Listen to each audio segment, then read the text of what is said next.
The following is a Hoop Ball presentation.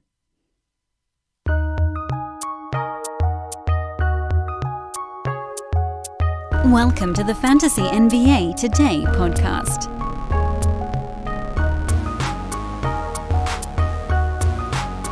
What's happening, everybody? Welcome to Fantasy NBA Today. It's Wednesday, coming off a two-game Tuesday card that solidified a couple of things, brought a couple things into the forefront, and obviously thrilled because Wednesday is also a time where we get to move away from just covering the boxes, the results, for a couple of minutes. So that'll be coming up hopefully later on in the program. I am Dan Besbris, DanBesbris. Again, Fantasy NBA Today is a hoop ball, hoop-ball.com, and a Hawaiian Isles Kona Coffee Company presentation. HawaiianIsles.com is the website. HI Kona Coffee on Twitter, or just search for Hawaiian Isles on Amazon.com.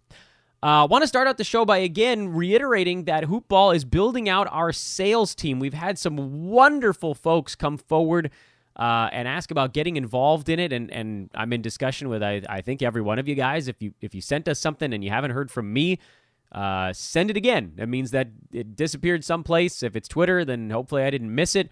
But hit me up at Dan Besbris, or send an email to teamhoopball@hoop-ball.com. Team Hoopball is all one word, at hoop-ball.com. Again, we are building out our sales team. You need midday availability. That is important. Obviously, you can't do sales at like 9 o'clock at night unless you're in Europe, in which case then it's like, 2 in the afternoon out here. So operating on Pacific time, you need Pacific time availability. Doesn't matter where you are, but we are, again, operating on the West Coast. So hit me up. That should be a lot of fun. And if you want to contribute in some other ways, we can do that as well. You can get in touch with us the very same way: writing, podcasting, marketing, social, all that good stuff. Hit us up post-haste.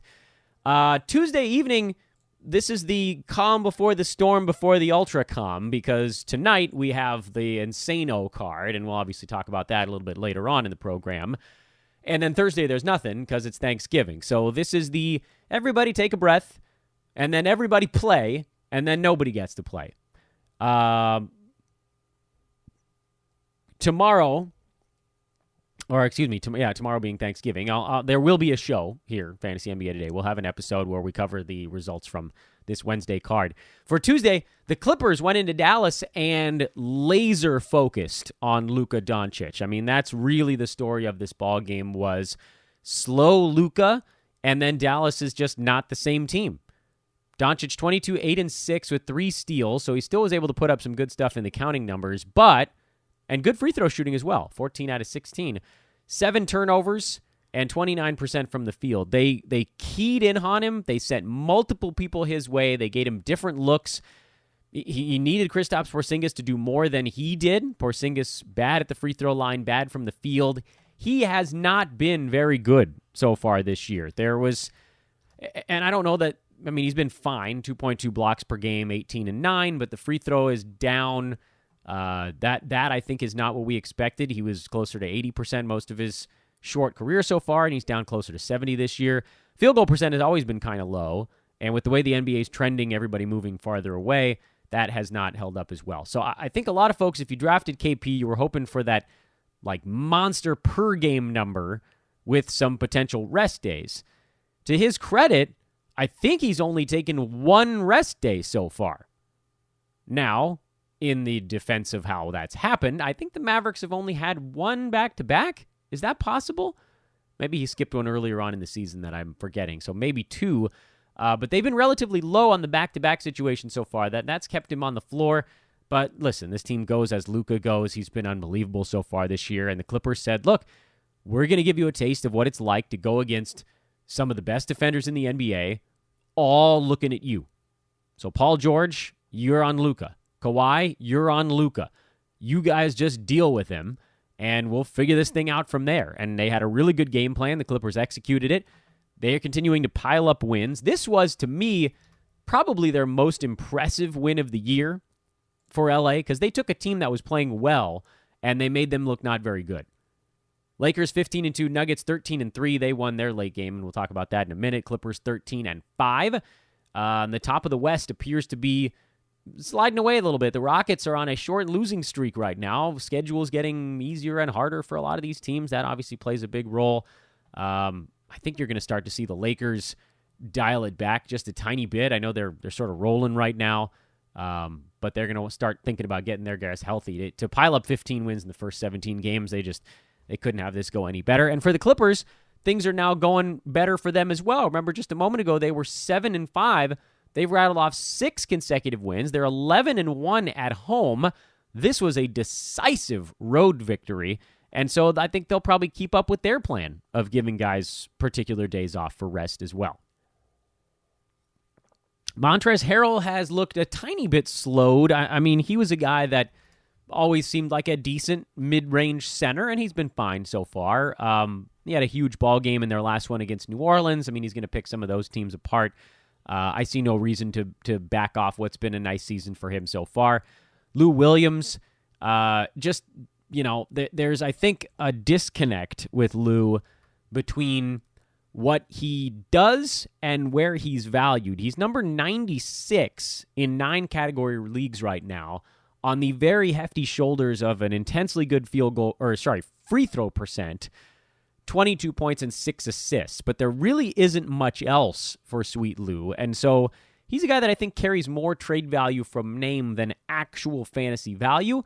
But that said, he does belong on your fantasy team. He is very much their third option, and he's going to get plenty of looks because Kawhi Leonard's going to take games off. They want to keep his minutes close to 30 anyway. I think they probably want to do the same thing with Paul George. So there's going to be a lot of Lou because he's not on those same restrictions. Ivica Zubac's 11-7, and he's an interesting case study because I keep saying I just can't trust a guy playing 16 minutes a game, and not surprisingly, he has sort of fallen off lately. He was a guy that was hovering right around the top 100 for the first 3 weeks of the year. He's been much worse than that over the last 2 weeks. He's outside the top 200 in that stretch. Free throw percent has tailed off. Blocks have tailed off. Rebounds have tailed off. The field goal percent is always going to be solid for him, but it needs to be intensely good for him to have the kind of value that he's being treated as right now. He's pretty damn heavily owned in my fantasy leagues, and again, he's like number 140-something. So I said it earlier, I'll say it again, he's just not a guy I trust because he's not playing enough. If someone said, if Ivica Zubac is going to get 24 minutes, do you want him? I'd say, hell yeah. But he's playing 16, 17 minutes a game. It's just not enough, and I don't see it trending up as long as they're playing in competitive basketball games. What this game also taught us, I think, is that there's just no one else on the Dallas Mavericks that deserves to be used. I said we had to pick up Tim Hardaway just to see what happens next. You got to like the 29 minutes he played in this game, but what you don't like, the 8 shots. The usage was super low, lower than Dwight freaking Powell in this one. He did get 3 steals, so that's good, but only 1 rebound, 1 assist. And again, you need him taking shots if he's going to be effective. He needs to get points because the other stuff is going to be like, oh, okay, well, I'm on the floor enough for it to be relevant. He's owned in every single one of my leagues as well, a few of them by me. And, you can give him one more game. They're going to go play Phoenix after Thanksgiving. If you want to hold on that long, that's totally fine. There aren't that many other guys that are worth picking up at the moment. But to me, this was a pretty solid downward signal because J.J. Barea even got 11 shots in his time on the floor, and the Mavericks are incredibly hard to trust. Dorian Finney-Smith was a guy that I kept kind of clowning on, despite he had a couple of good ball games mixed in. His percentages are not good. He'll get you some of those hustle stats, but he just does nothing offensively when he's on the floor. Seth Curry is the backup, even though he had a decent ball game. Dwight Powell actually had a slightly better game, but there's just no rebounds for him. So I am advocating dropping every Maverick that's not Luka or Kristaps Porzingis. I don't think there's a third guy on this team that's going to stay above the cut line. But again, I realize this is a very quick decision to make on Tim Hardaway Jr. The minutes that he got was a positive sign. If he plays 30 minutes a game, he'll probably end up with some fantasy value. And so if there's somebody that comes along that you pick up, otherwise, you could probably sit on him for one more game, try to exercise a little bit of patience, but that's the best advice I can give on that front. Game 2, Washington and Denver. Thomas Bryant, 10-8 with a couple steals and a couple blocks. But Washington was getting beat up in this game, and so ultimately it was sort of blowout rules. Everybody except Bradley Beal played 25 minutes or less. Beal played 29. So Isaiah Thomas, 22. Jordan McRae, 24. He ended up with 21 points, a lot of that in garbage time, but he's been playing a little bit better lately, so don't completely ignore him. Again, there's a minutes issue going on here. He's at 20, 24, 24. He can sort of get hot. He can go fire hose style, but the rest of his game is at times lacking. And I think there's going to be a lot of bouncing around in Washington of who's actually getting shots and doing stuff with them. I'm okay with moving on from Isaiah Thomas. As long as he sits in the starting lineup, he's not going to be doing enough. Usage was at 22, which isn't terrible, but again, he's points, he's assists, and some three-pointers. The turnovers are too high. The free throw attempts by totals are too low. There's no defensive stats, but that was never going to be a thing. And so you need him to actually be in charge when he's on the floor, and he's not. He's playing alongside Bradley Beal for the most part, so he's going to be at the very best second fiddle, and it's going to be more like third or fourth because the big men have to eat a little bit after him, and Rui's going to take some shots, and Davis Bertans is going to come off the bench and take some shots, and so he just gets pushed farther and farther down the pecking order. And while I very much advocated picking him up early in the season, and it looked like he was sort of finding his form a little bit, as a starter, he's a wreck, and I'm okay with moving on there too. And when I say two, I mean in addition to the various Mavericks. At this point, I would rather hang on to Tim Hardaway Jr. than Isaiah Thomas, because at least we're seeing here Timmy is getting minutes lately. And when the minutes are there are going to be some number of touches. But between the two, I don't think that either one really needs to be on your team. And that was the head-to-head battle. I give the edge to Hardaway. But overall, I don't know that I am all that intent on keeping either of them. Will Barton played well again. Jamal Murray was decent, if unspectacular. Jeremy Grant came off the bench for 28 minutes in a rare I'm going to play more than Paul Millsap thing. Again, Gary Harris got plenty of time but didn't do a whole lot with it. Jokic played 25 minutes at 8, 20, and 5 in a super weird fantasy line. And his oddly down season continues. But again, they didn't really need him because Washington isn't very good, and they had plenty of other guys to go get the job done. Still a buy low situation on Jokic. Every game that he doesn't do something massive is a little bit closer to you being able to get him for like an overperforming third rounder. Keep thinking on that. Maybe I'll ask Brandon about that. Maybe that'll be one of the guys we try to figure out where the right match is. Are you picking up Jeremy Grant? Nah. I mean, this was a Millsap didn't play as well, so Grant got hot and got to stay on the floor a little bit longer, and then it rolled into garbage time, and apparently he and Will Barton were the guys that got to go clean things up a little bit. Go figure. There's going to have to be some homework on this Wednesday card, and boy, we'll get to that in a little bit, I suppose. Hey, look at this. What do we have here? It's a mid-show Happy Brandon Day. Happy Brandon Day. I buried the lead today. I didn't open with Happy Brandon Day because I wasn't sure exactly on the timing. I knew it is pouring rain in Southern California, which is super weird. So everybody, the apocalypse is coming. And frankly, I didn't know when the hell I'd actually get back from preschool drop-off. So I sort of covered my bases by doing an opening that was like, I'm pretty sure Brandon's going to be on the show, but I might screw this up. So here's your not Brandon Day opening, but here we go. We got it anyway. How you feeling, man? Any ailments? No, I'm well rested. I'm very well rested. Got to sleep today until 8:45, and I haven't had that happen in quite some time. So it's a good day, a great start to Brandon Day. I don't have to be on the 405 today, which is even better. All those people, feel free to go on Twitter and look to see what the hell it looked like last night, because it was a straight up parking lot and not great. And then LAX people are now protesting. So anybody that's trying to get into LAX last night, there was like a 15-minute log jam where people weren't moving. People were getting out of their cars and just walking to the terminals. Yeah, don't travel on Wednesday or Tuesday. It's bad. What? I don't want to get political on the show, but what are they protesting all the Uber Lyft stuff that they've done down there? You know what's funny actually is that has turned around completely to a 180. That now works very well. I had a friend that Oh, got his bag at baggage claim and was in his Uber in 10 minutes. oh my So goodness. yeah, they've done a really good job with that. No, it's an airline employees that are protesting their wages. Oh, on Thanksgiving Wednesday. Yeah, that'll put a dent into it, man. That is, if you want to get noticed, this is the day to do it. By the way, if you're getting out of town, do it before lunchtime. It's crazy. Whatever. I mean, we got listeners across the globe who are just like, "What the hell are you talking about right now?" But leaving LA on Thanksgiving Wednesday is just the worst thing on earth. And so we'll just pretend that that's not a factor. What's up otherwise, man? How was your last week? Last week has been good. Yeah, last week has been good. Happy Straight almost up. Thanksgiving. Yeah, the Clippers are doing well, so that's always nice. That was a good win for them yesterday. That was Yeah. a really good one.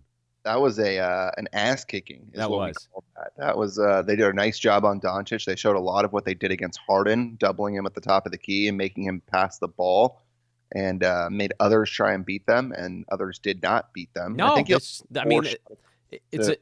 it's a tailor-made recipe. The Mavs they either need a second option who's playing better than Porzingis, because Kristaps has been not that great so far this year, just from like an overall basketball standpoint. That's fine. I mean, he didn't play for a season, so I wouldn't have expected him to come in and just dominate right out of the chute. But percentages are really low for Kristaps.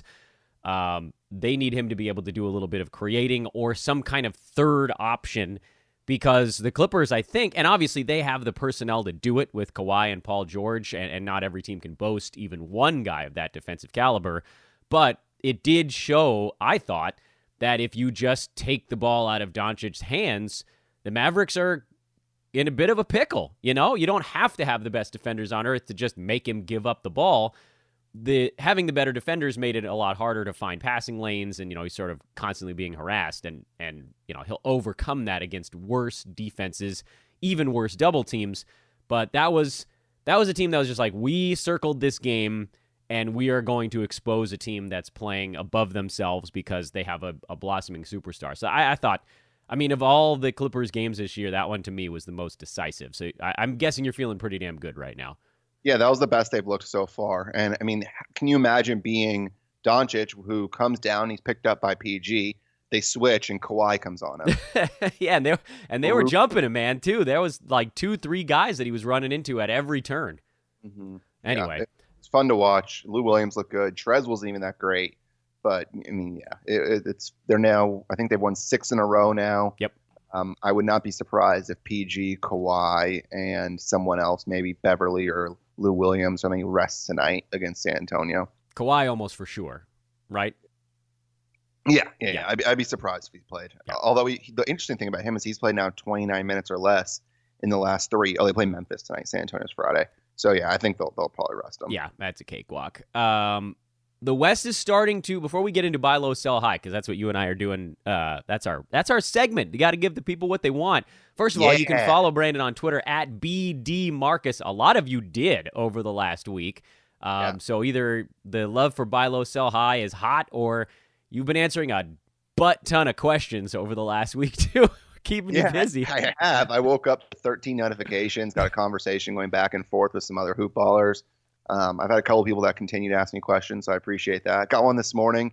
Speaking of Porzingis for Adebayo. I said right now I prefer Bam, but if you need the 3, Porzingis. But Bam. Yeah, Bam right now is the guy that I'm going with. I'm with you on that one. The other thing I wanted to talk about before we dive into buy low, sell high is, talking about the Clippers, 6-game win streak, Nuggets, 6-game win streak, Lakers, 8-game win streak. The West is starting to look more like the West we expected, with maybe the exception of the 7 and 8 seeds appear to be up for grabs as opposed to just the 8.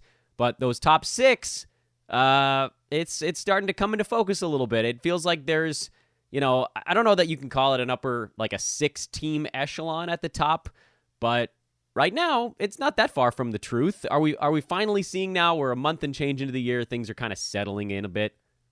Yeah, I'm not sure we expected Dallas to be in there. And they're sitting there as the 4 seed at the moment. Yeah, And there I'm may not be a sure. fade coming. There may be a Mavericks fade coming at some point. Well, yeah, same with Minnesota and Phoenix, which we weren't really sure about, but it seems like there are teams that are. Phoenix is a team that has a possibility of staying in there. I mean, Ayton comes back in a couple of weeks, and you look at Sacramento, OKC, New Orleans, Portland. Those guys don't scare you very much. No, and the Spurs are horrible this year. Yeah, and Golden State's terrible. I mean, there are people that had them as the 8th seed, but they're just Tank. clearly dreadful. Yeah, they're tanking. They're in full tank mode. They're 3-15. 3-15. Did you see the end of their most recent ball game? They were up 10 with 3 minutes to go, and they lost. Was that the one with? OKC. Oh no, I didn't see that one. Yeah, it was brutal. They got outscored something like 22-5 over the last 5 minutes of that game. Well, I mean, saw Levine get this. They got the steal, and then Levine hit the three. That was 6 points in 3 minutes or 3 seconds, rather, whatever it was. who the hell was that? I don't think that was against the Warriors, though, was it? No, at Memphis. Might have been.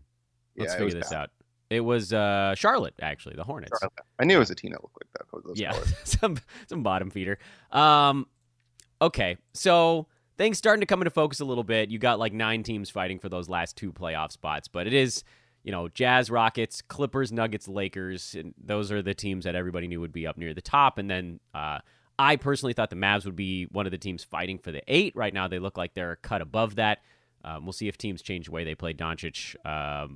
And it obviously depends a bit on personnel.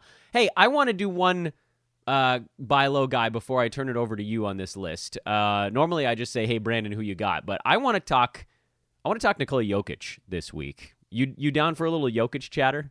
Yeah, big time. I was telling you last night as we were starting to plan for the show, because yes, we planned for this show, and I was saying how this is the guy that I'm trying to trade for possibly. So yeah, he had 8 points and 20 rebounds in yesterday's ball game. And sure, the rebounds jump out at you as obviously 20 is a nice number there, but he's still sitting at 34. And sort of the longer that he chills in the 30s, the longer he chills as a third-round pick, the cheaper he gets, right? Like, how, everybody that's holding is waiting for that, that month-long blitz. And he had a game in there where he looked really damn good. It was their win over Boston, 18, 16, and 10, 3 steals and a block in that one. But overall, not a ton of triple-doubles, assists, boards, points. Everything is down for him season over season. What is the argument for buying low? And by the way, I'm on that side with you, but let's just sort of talk it through. What is the argument for buying low on him right now? that his assists will go up and that his field goal percentage will go up. His field goal percentage right now is 46.7. Last year was 51.1. The year before that, 49.9. The year before that, 57.8. Yeah, 46.7 does not feel like it's gonna stick. He's not farther away from the